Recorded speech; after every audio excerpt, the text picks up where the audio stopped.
It's me Anjali Verma, your educator. और आज की इस वीडियो में हम लोग हमारी सेकंड एक्सरसाइज करने वाले हैं of our very first chapter, जो कि है रियल नंबर्स। और ये एक्सरसाइज है हमारे पास एक्सरसाइज 1.2।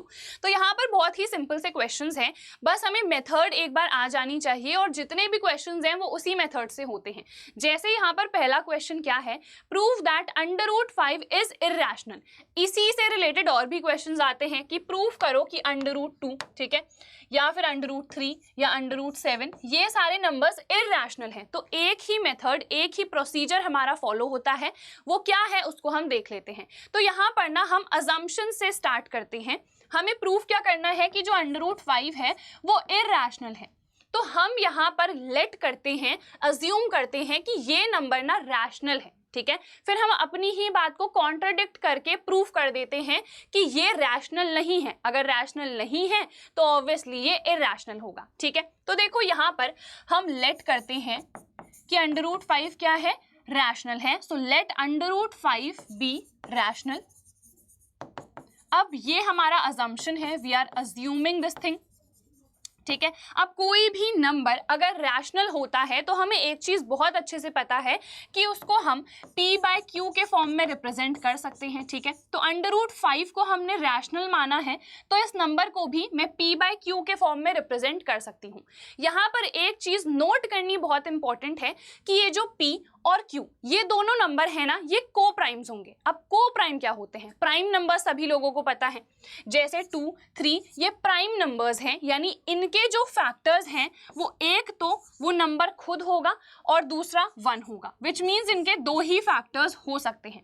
अब को प्राइम का मतलब क्या है? ऐसे नंबर्स जिनमें जो कॉमन फैक्टर है वो सिर्फ 1 ही आएगा, जैसे 2 और 3 ये दोनों को प्राइम्स हैं क्योंकि इनका जो HCF आएगा वो 1 ही आएगा, जो हाईएस्ट कॉमन फैक्टर आ रहा है वो 1 ही आ रहा है। तो ये दोनों नंबर्स एक दूसरे के को प्राइम्स कहलाएंगे। सिमिलरली यहाँ पर हमने देखो √5 को p/q के फॉर्म में रिप्रेजेंट करा है। p और q जो नंबर हैं वो को प्राइम्स हैं, विच मीन्स इन दोनों के बीच में जो हाईएस्ट कॉमन फैक्टर आएगा वो 1 ही आएगा। I hope this thing is clear, ठीक है।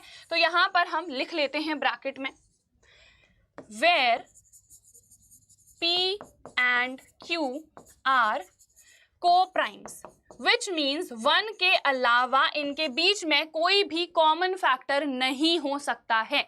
ये चीज क्लियर हो गई। जैसे 2 और 3 है, उन दोनों के बीच में 1 के अलावा कोई कॉमन फैक्टर हो ही नहीं सकता है, वैसे ही इन दोनों के बीच में भी कोई भी हमारे पास कॉमन फैक्टर 1 के अलावा नहीं हो सकता।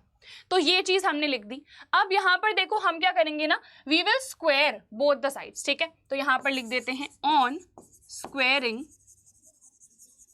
Both sides what will we get, यहाँ पर √5 का स्क्वायर हो जाएगा, यहाँ पर p/q का होल स्क्वायर हो जाएगा। तो हमें पता है √5 का स्क्वायर क्या होता है, 5 होता है, क्योंकि √ और स्क्वायर कैंसिल हो जाते हैं। फिर यहाँ पर p² आएगा, यहाँ पर q² आएगा, ठीक है। अब यहाँ पर मैं इसको ऐसे भी तो लिख सकती हूँ, p² = 5q², ठीक है। अब देखो यहाँ पर से हम कुछ चीजें समझते हैं। यहाँ पर देखो, अगर मान लो कोई भी मेरे पास नंबर है 25 है, इसको मैं 5 × √5 का होल स्क्वायर इस फॉर्म में रिप्रेजेंट कर सकती हूँ, ठीक है। विच मीन्स अगर हम किसी भी नंबर को इस फॉर्म में रिप्रेजेंट कर रहे हैं ना, जैसे यहाँ पर मान लो इसको भी मैं क्या लिख सकती हूँ, 5² लिख सकती हूँ ना। तो बेसिकली उसी फॉर्म में आ गया ना, p² = 5q²। समझ में आया? तो यहाँ पर अगर मैं इसको देखूं तो ये नंबर जो है ये ऑब्वियसली इस नंबर को क्या कर रहा होगा, डिवाइड कर रहा होगा ऑब्वियसली, है ना। विच मीन्स जो 5 है वो 5 के स्क्वायर को यानी कि 25 को क्या करेगा, डिवाइड करेगा, ठीक है।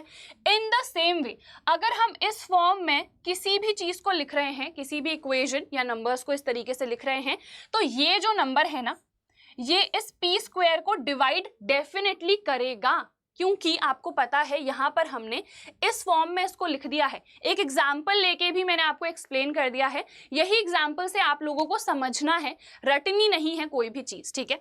इसको याद कर लो, अगर यहाँ पर 5 आ रहा है और यहाँ पर आपने ले रखा है किसी भी नंबर का स्क्वायर और आप उसको इस फॉर्म में रिप्रेजेंट कर पा रहे हो, विच मीन्स ये जो इधर पर नंबर है ये इसके स्क्वायर को डेफिनेटली डिवाइड करेगा। और वो हमें कहाँ से पता चलता है, वो हमें इसी वाली इक्वेशन से पता चलता है। ठीक है, तो यहाँ पर मान लो इसको मैं फर्स्ट इक्वेशन ले लेती हूँ। ठीक है, so by equation 1 it is clear that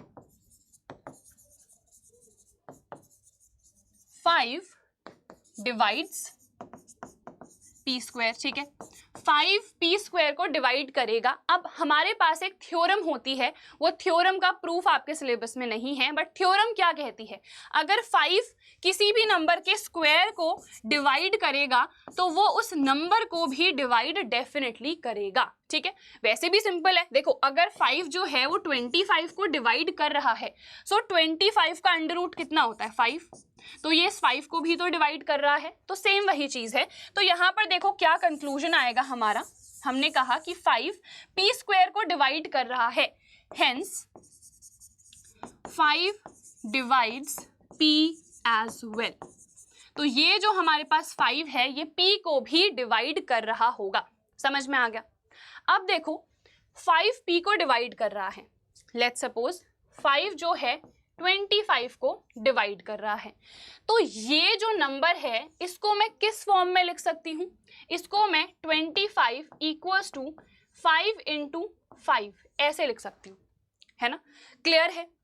तो यहाँ पर अगर 5 जो है वो p को डिवाइड कर रहा है, तो ये p हमने लेट्स सपोज 25 लिया है, तो इसको मैं कैसे लिख सकती हूँ 5 इंटू, अब मुझे नहीं पता ना कि यहाँ पर कौन सा नंबर चाहिए, तो इस नंबर को लेट्स सपोज मैं c कंसिडर कर लेती हूँ।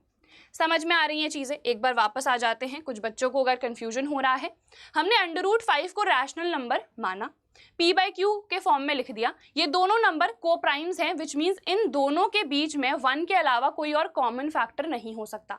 फिर हमने सिंपली स्क्वायरिंग कर दी, जब हमने यहाँ पर स्क्वायरिंग करी तो ये इस फॉर्म में रिप्रेजेंट हो गया। जब ये इस फॉर्म में रिप्रेजेंट हुआ तो हमें ये चीज समझ में आई कि ये जो 5 है ये p स्क्वायर को डिवाइड कर रहा है, तो वो p को भी डिवाइड करेगा। ठीक है, अब ये जो स्टेटमेंट हमने लिखी है कि 5 p को डिवाइड कर रहा है, उसकी हेल्प से ही हम इसको इस फॉर्म में लिख सकते हैं, क्योंकि अगर 5 किसी भी नंबर को डिवाइड कर रहा है ना, तो ऑब्वियसली उसके साथ कुछ आप मल्टीप्लाई करोगे तो आपको p मिलेगा ही मिलेगा।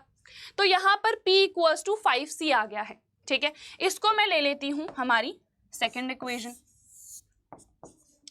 अब सेकंड इक्वेशन से आप लोग p की वैल्यू फर्स्ट इक्वेशन में पुट कर सकते हो ना, तो हम पुट कर देते हैं p square equals to 5q square, और p के बदले क्या आ गया है 5c आ गया है, तो यहाँ पर मैं 5c लिख देती हूँ, इक्वल्स टू 5q स्क्वायर, कितना आ जाएगा 25c square equals to 5q square, ये कैंसिल होगा, तो इसको मैं ऐसे भी लिख सकती हूँ q square equals to 5c square. ठीक है, अब इसको हम मानते हैं हमारी थर्ड इक्वेशन। देखो यहाँ पर जब मैंने ये लिखा तो मैंने कहा कि ये जो 5 है ये p स्क्वायर को डिवाइड करेगा, अब इस फॉर्म में ये आ गया है, तो 5 जो है वो q स्क्वायर को भी डिवाइड कर रहा होगा ऑब्वियसली, तो यहाँ पर से कंक्लूजन आ गया कि 5 डिवाइड्स q स्क्वायर। अगर 5 q के स्क्वायर को डिवाइड कर रहा है तो वो q को भी डिवाइड करेगा। ठीक है, तो यहाँ पर लिख दिया हमने 5 डिवाइड्स q। चलो अब यहाँ पर कुछ और चीजें हमें नोट करनी है। यहाँ पर देखो, एक तो ये वाली लाइन, इसको मान लो मैं इक्वेशन a कंसिडर कर लेती हूँ, अब इसको मार्क करो, इसको मैं इक्वेशन b कंसिडर कर लेती हूँ, क्योंकि 1 2 3 तो मैंने पहले ही लिख दिया था, तो a और b मैंने मान लिया। अब देखो 5 p को डिवाइड कर रहा है और 5 q को भी डिवाइड कर रहा है, बट हमने तो कुछ और अज्यूम करा था, हमने तो अज्यूम करा था कि p और q को प्राइम्स हैं, यानी कि 1 के अलावा कोई और कॉमन फैक्टर आ ही नहीं सकता है, बट यहाँ पर तो कुछ और ही चीज आ गई। यहाँ पर तो ये चीज आ गई कि p और q का कॉमन फैक्टर 5 भी है, क्योंकि 5 दोनों को डिवाइड कर पा रहा है, तो विच मीन्स यहाँ पर हम लिखेंगे by equations a and B, it is clear that P and Q have common factors other than 1, hence they are not co-primes. ठीक है, अगर कॉमन फैक्टर 1 के अलावा भी हमें मिल गए हैं, चाहे एक ही क्यों ना मिल रहा हो, तो वो को प्राइम नहीं हो सकते. ठीक है, hence they are not coprimes, which means our assumption was wrong. हमारा अजम्पशन विच मीन्स गलत था. सो √5 इज नॉट रैशनल, और अगर √5 जो है रैशनल नहीं है तो √5 क्या होगा, इररैशनल होगा. इररैशनल है तो ये हमारे पास प्रूफ हो गया. ठीक है, इस तरीके से हमको प्रूफ करना था. हर एक स्टेटमेंट भी मैंने यहाँ पर अच्छे से लिखी है सो दैट कोई भी तरीके का कंफ्यूजन ना रहे. ठीक है, तो आई होप क्लियर हो गया होगा. इसी तरीके से यार √7 ये आपका मैं होमवर्क दे रही हूँ, इसको खुद से ट्राई करना. सेम वही सारी चीजें आपको लिखनी है. ठीक है, यही सारे स्टेप्स आपके फॉलो होंगे एंड इस तरीके से आप सिंपली प्रूफ कर पाओगे. तो आई होप यार ये वाला क्वेश्चन सभी बच्चों को क्लियर हो गया होगा. नेक्स्ट क्वेश्चन पे आ जाते हैं. Second question, prove that 3 + 2 √5 is irrational. Again देखो वही मेथड हम अप्लाई करेंगे. Let 3 + 2 √5 be rational. We will let कि ये नंबर जो है ये रैशनल है. अगेन अगर ये रैशनल है तो हम इस नंबर को P/Q के फॉर्म में रिप्रेजेंट कर सकते हैं. ठीक है, P/Q के फॉर्म में मैंने रिप्रेजेंट कर दिया. अब देखो इसको मैं कैसे लिख सकती हूँ. यहाँ पर इस 3 को उधर माइनस में भेज देती हूँ, माइनस में भेज दिया. ठीक है, 2 √5 इक्वल्स टू ये Q आ गया, एलसीएम लेंगे तो P - 3Q आ जाएगा. ठीक है, उसके बाद ये 2 को मैं डिनोमिनेटर में भेज देती हूँ. √5 equals to P - 3Q upon इधर पर आ जाएगा 2Q. अब देखो यहाँ पर ये जो P और Q हैं ये इंटीजर्स हैं, ये पॉजिटिव भी हो सकते हैं, नेगेटिव भी हो सकते हैं, ये हमारे पास इंटीजर्स हैं. तो यहाँ पर अगर आप इस फॉर्म में ऐसे लिख रहे हो तो ये भी तो एक इंटीजर ही आएगा, क्योंकि P भी इंटीजर है और Q भी इंटीजर है. तो विच मीन्स ये वाला जो हमारे पास चीज आएगी ये क्या होगी, रैशनल होगी. ऑब्वियसली क्यों होगी रैशनल, क्योंकि यहाँ पर जो हमने न्यूमरेटर और डिनोमिनेटर ले रखा है दोनों ही इंटीजर्स के फॉर्म में ही आएगा. और इंटीजर्स को अगर आप अपॉन के फॉर्म में लिख दो, है ना, P/Q के फॉर्म में लिख रहे हो, तो अल्टीमेटली वो नंबर क्या आ रहा है, रैशनल आ रहा है. क्यों, because P and Q are integers. तो यहाँ पर से एक चीज हमें पता चलती है, P - 3Q अपॉन 2Q, ये क्या है, रैशनल. अगर ये नंबर रैशनल है तो ये नंबर भी तो रैशनल होना चाहिए, क्योंकि तभी तो दोनों आपस में इक्वल आएंगे. क्या ऐसा पॉसिबल है एक रैशनल नंबर है और दूसरा इररैशनल है वो आपस में इक्वल हो? नहीं. तो अगर ये रैशनल आ रहा है विच मीन्स ये नंबर भी रैशनल आना चाहिए. तो यहाँ पर से क्या कंक्लूजन निकला, यहाँ पर से ये कंक्लूजन निकला कि √5 इज ऑल्सो रैशनल. अब यहाँ पर अलग से आपको प्रूफ नहीं करना है. जैसे प्रीवियस क्वेश्चन में तो हमने पूरा प्रूफ करा था कि √5 जो है वो इररैशनल है. यहाँ पर आपको ये चीज नहीं करनी है, यहाँ पर आपको डायरेक्टली लिखना है. But we already know that √5 is irrational. Hence there is a contradiction. There is a contradiction. क्यों है contradiction? क्योंकि √5 हो गया इररैशनल और ये हो गया रैशनल. तो ऐसा तो पॉसिबल है ही नहीं कि एक रैशनल नंबर एक इररैशनल नंबर के इक्वल आ जाए. तो यहाँ पर कॉन्ट्रडिक्शन आ गया. हेंस हमारा ये जो अजम्पशन था, जो चीज हमने अज्यूम करी थी, ये अजम्पशन क्या हो गया, गलत हो गया. ठीक है, तो यहाँ पर हम फिर लिख देंगे thus our assumption was wrong. Finally क्या आ जाएगा, 3 + 2 क्या था ये, 3 + 2 √5 ही था ना, हाँ ठीक है, इज इररैशनल। ठीक है, तो इस तरीके से हम कुछ अज्यूम करते हैं और फिर जो फाइनल हम चीज़ डिराइव कर रहे होते हैं उसमें हम कॉन्ट्रडिक्शन ले आते हैं। कॉन्ट्रडिक्शन अगर हम ले आए विच मीन्स जो चीज़ हमने अज्यूम करी थी वही पहले गलत थी, तो हेंस हमने अज्यूम करा था कि ये हमारे पास क्या होगा, रैशनल होगा, तो ये अजम्पशन गलत हो गया, विच मीन्स ये नंबर क्या है, ये नंबर इररैशनल है। ऐसे ही बस हमें बाकी सारे क्वेश्चंस भी करने हैं। सो थर्ड क्वेश्चन पे आ जाते हैं, prove that the following are irrationals. तो यहाँ पर हमने क्या लिया है, देखो 1/√2। अगेन इसको मैं p/q के फॉर्म में रिप्रेजेंट कर सकती हूँ। ठीक है, p और q दोनों ही क्या है, इंटीजर्स हैं। इंटीजर्स हैं तो ये हमारे पास एक रैशनल नंबर है। ठीक है, तो यहाँ पर हमने पहले क्या कंसिडर करा कि √2 हमारे पास क्या है, रैशनल है। रैशनल है तो p/q के फॉर्म में रिप्रेजेंट कर सकते हैं। अब मैं क्या करूँगी, रेसिप्रोकेट यहाँ पर करूँगी, ऑन रेसिप्रोकेटिंग हमें क्या मिलेगा, देखो ये √2 हो जाएगा और यहाँ पर q/p मिल जाएगा। अब चाहे मैं p/q लिखूं या q/p लिखूं, ये नंबर तो रैशनल ही रहता है ना। क्या यहाँ पर ऐसा हो सकता है कि ये रैशनल बन जाए? अगर मैं 2/1 लिख रही हूँ तो ये भी रैशनल है, 1/2 लिखूंगी ये भी रैशनल है ना। तो यहाँ पर मैंने सिर्फ रेसिप्रोकेट करा है, तो ऑब्वियसली रेसिप्रोकेट करने में यहाँ पर कुछ भी चेंजेस नहीं आएंगे उसकी रैशनैलिटी पे, ये नंबर हमारे पास रैशनल ही रहेगा। ठीक है, अब q/p तो हमारे पास रैशनल है, विच मीन्स ये √2 भी क्या होना चाहिए, रैशनल होना चाहिए। बट हमें पता है कि √2 तो क्या होता है, इररैशनल होता है।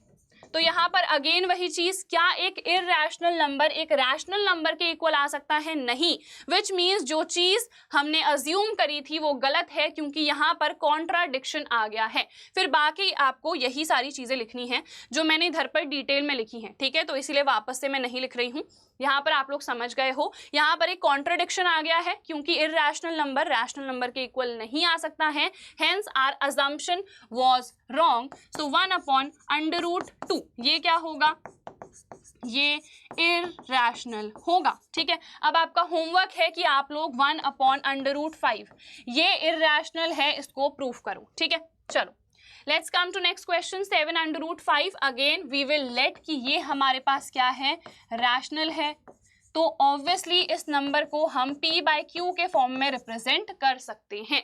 अब यहाँ पर √5 को मैं p/7q लिख सकती हूँ। p और q इंटीजर्स हैं। ठीक है, तो यहाँ पर अगर मैं किसी भी इंटीजर को 7 से मल्टीप्लाई भी करती हूँ तभी भी वो एक इंटीजर ही रहता है, विच मीन्स p/7q ये जो नंबर है ये क्या है, रैशनल है।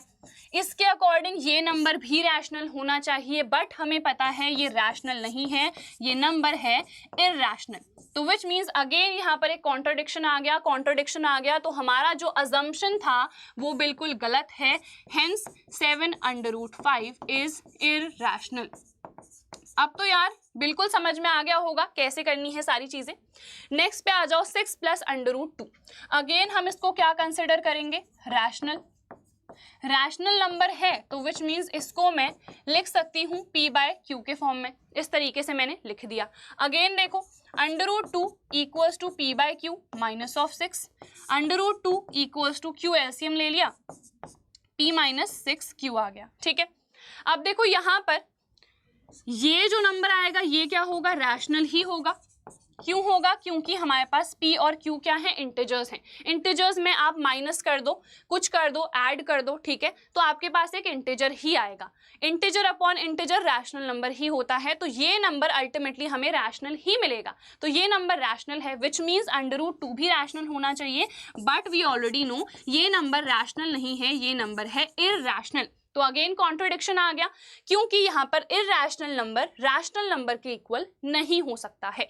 ठीक है, हेंस यहाँ पर ये जो हमारा अजम्पशन था ये गलत है, विच मीन्स 6 + √2 क्या है, इररैशनल है। ठीक है, तो यार ये आखिरी क्वेश्चन था। ठीक है, तो जितने भी क्वेश्चंस हैं देखो कितने बेहतरीन तरीके से हमने सारे ही कर लिए हैं।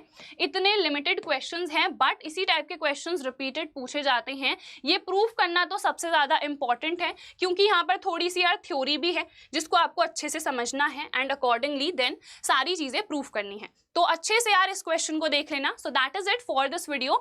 ऐसे ही जितनी भी एक्सरसाइजेस हैं सारी हम लोग इस चैनल पर डालने वाले हैं, तो जस्ट स्टे ट्यून, चैनल को सब्सक्राइब कर लेना। And that is it for this video. मिलेंगे हमारी नेक्स्ट वीडियो में। टिल देन यार सभी लोग अपना ख्याल रखना और अच्छे से प्रिपरेशन करते रहना।